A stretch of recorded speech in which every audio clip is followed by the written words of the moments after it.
9 दिवसांचे महत्त्व सांगत असताना 9 दिवसामध्ये 9 देव्यांचे महत्त्व सांगितलेले आहे. प्रथम दिवस हा शैलपुत्री देवीचा असतो. शैलपुत्री देवी म्हणजे पर्वतराजाची कन्या आणि शक्तीचे स्वरूप. दुसरा दिवस हा ब्रह्मचारिणी देवीचा असतो. ब्रह्मचारिणी म्हणजे तपश्चर्येचे प्रतीक.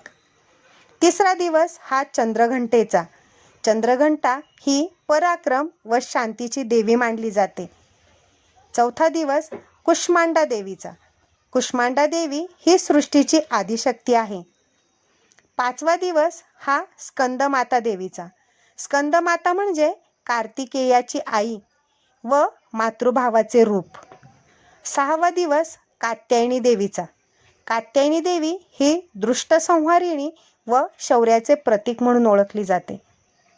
सातवा दिवस हा कालरात्री देवीचा. कालरात्री देवी अंधकार व पापाचा नाश करणारी देवी म्हणून प्रचलित आहे.